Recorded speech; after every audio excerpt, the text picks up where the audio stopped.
اسلامی جمہوریہ پاکستان کی جغرافیائی حدود سے باہر نکل جاتا ہے اور کسی اور ملک میں جا کے بس جاتا ہے اور اس ملک کا شہری ہو جاتا ہے اور اس ملک کا آئین اور اس ملک کا قانون اور وہاں کے رولز اس پہ جو ہے وہ لگ جاتے ہیں اور وہ حلف بھی اس حساب سے اٹھاتا ہے، تو اس دونوں چیزوں کو کمپیر میرے حساب سے کرنا قانونی طور پر درست نہیں ہے۔ بہرحال آگے چلتے ہیں، مجھے یہ فرمائیے گا اس کا جواب میرا چھوٹا سا جواب سن لیں اس کا۔ کاش پاکستان ایک ہی ملک ہوتا، کاش پاکستان میں سب ایک قانون کے نیچے زندگی گزار رہے ہوتے۔ بدقسمتی سے ہے ایسا نہیں، امیر کا الگ پاکستان ہے، غریب کا الگ پاکستان ہے، امیر کے لیے الگ انصاف ہے، غریب کے لیے الگ انصاف ہے۔ بس چلیں آگے چلتے ہیں۔ تو یہ تو آپ نے ٹھیک کرنا تھا نا، 3.5 سال میں وہ فروغ نسیم صاحب نے کچھ کیا نہیں، بڑی غلط ایڈوائز دی ہے عمران خان صاحب کو 3.5 سال میں میرے حساب سے، اگر آپ مجھے اجازت دیں تو۔ یہ قانون، نظام قانون و عدالت، فروغ نسیم صاحب پرفارمنس واز ڈس اپوائنٹنگ۔ وہ ایک قانون جو کرنا تھا وہ انہوں نے کرنا تھا۔ یہ تو آپ کا اپنا ایک رائے ہے، انہوں نے کام کیے اور مزید بہت کام کرنے کی ضرورت بھی ہے، لیکن اصل میں انہوں نے کیا کام کیا؟ انہوں نے عمران خان صاحب کو آپ نے سول ریفارمز، سول 2022 کا مشورہ دیا۔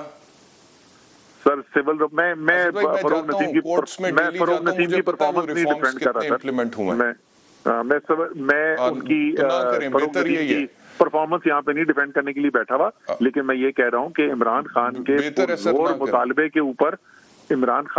پرزور مطالبے کے اوپر سول ریفارمز کی لیجسلیشن کی گئی، ایک اٹیمپٹ کیا گیا اس کی سسٹم کو بہتر کرنے کے لیے، اور ابھی ٹھیک ہے لیکن کچھ بھی نہیں ہوا۔ میں آپ کو بتا رہا ہوں نا، I am practising law for the last 15 years in courts, I know, مجھے پتا ہے وہاں پہ کچھ بھی نہیں ہوا، کوئی خاص اس کا فرق نہیں پڑا۔ سر انہوں نے جو پیکا 2022 کے مشورے دینے تھے خان صاحب کو، غلط وہ دیے، میڈیا کو خان صاحب کے خلاف کر دیا، اور اس کے بعد جب خان صاحب کے اوپر مشکل وقت آیا تحریک عدم اعتماد کے حوالے سے، سب سے پہلے چھوڑ کر جانے والوں میں سے فروغ نسیم صاحب تھے۔ اس سے تو خان صاحب کو بہت بڑا سبق سیکھنا چاہیے، اور آپ جنرل سیکرٹری ہیں خان صاحب کے اتنے قریب ہیں، سر ان کو سمجھائیں کہ یہ اس طرح کے جو لوگ ہوتے ہیں ان سے آئندہ بچیں، جو آپ کو مس گائیڈ کرتے ہیں۔ وہی کہتے تھے نا کہ ہماری بھابھی کے حوالے سے یہ کہہ دیا گیا اس لیے پیکا 2022، بھابھی کے حوالے سے جو کچھ کہا گیا تھا اس کی کسی طرح سے جواز نہیں بنتا تھا کہ پورے میڈیا کو اپنے خلاف کر لیں، میڈیا کا گلا گھونٹیں، فریڈم آف سپیچ کا گلا گھونٹیں۔ وہ بڑا غلط گائیڈ کرتے رہے عمران خان صاحب کو، فروغ نسیم صاحب، اور گراس روٹ لیول پہ جو ریفارم ہونے چاہیے تھے لیگل سسٹم میں وہ انہوں نے نہیں کیے۔ اسد بھائی یہ میں آپ کو بتا رہا ہوں، ایک وکیل کی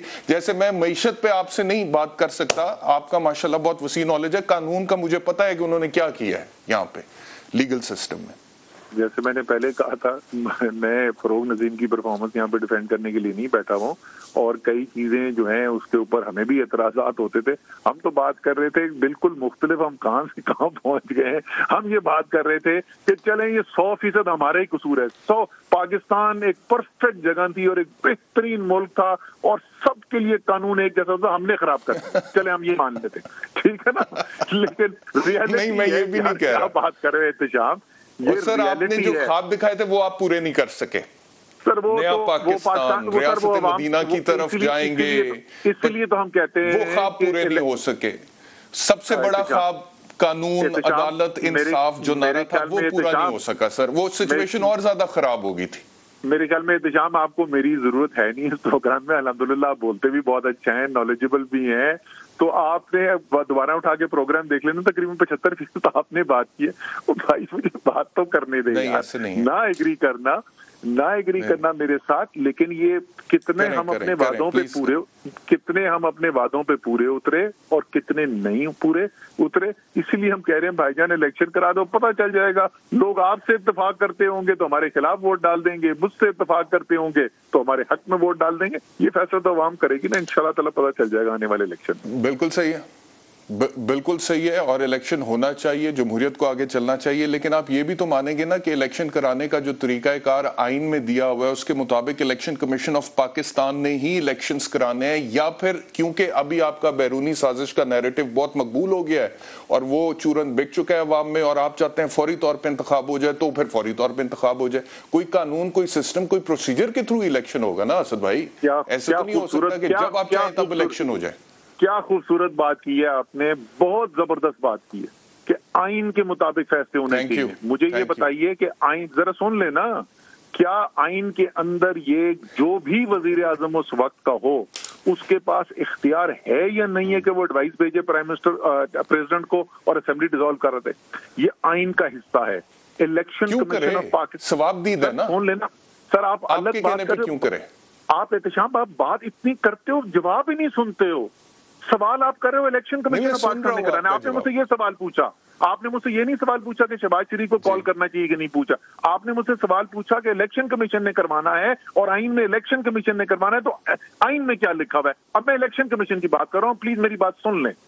الیکشن کمیشن آف پاکستان کی ذمہ داری، واحد ریزن وہ ادارہ ایگزسٹ کرتا ہے کہ اس نے الیکشن کرانے. پاکستان کا آئین کہتا ہے کہ کوئی بھی وزیر اعظم ہو، عمران خان ہو، شہباز شریف ہو، جس دن وہ چاہیں بغیر کوئی وجہ دیے وہ الیکشن کال کر سکتے ہیں، وچ مینس کہ الیکشن کمیشن کی آئینی ذمہ داری ہے کہ ہر وقت الیکشن کے لیے تیار ہونا ہے. آج سے 4 سال پہلے، 5 سال پہلے، جی میں مکمل کر دوں نا. یہ الیکشن کمیشن کا میرا اعتراض کیا ہے. الیکشن کمیشن آف پاکستان کو یہ پتا ہے کہ ایک عام طور پہ تو یہ ہوتا ہے کہ جو آخری مردم شماری ہوئی بھی ہوتی ہے حتمی، اس کی بنیاد پہ الیکشن ہوتا ہے. 2017 کی مردم شماری ہو گئی تھی، عبوری تھی، ساری پارٹیوں نے مل کے فیصلہ کیا کہ اس کو عبوری کو مان لیا جائے، 2018 میں ایک الیکشن کرا دیا جائے. وہ الیکشن اس کے بعد حتمی مردم شماری کر دی گئی، کوما فل سٹاپ کی چینج نہیں کی. مجھے یہ بتائیں انتظار کس بات کا کر رہے تھے الیکشن کمیشن آف پاکستان؟ یہ تو عمران خان کے تابع نہیں تھے، یہ تو حکومت کے تابع نہیں تھے. یہ کیوں نہیں کر رہے تھے مردم ڈیلیمیٹیشن؟ انہوں نے اب کام کیوں شروع کیا ہے؟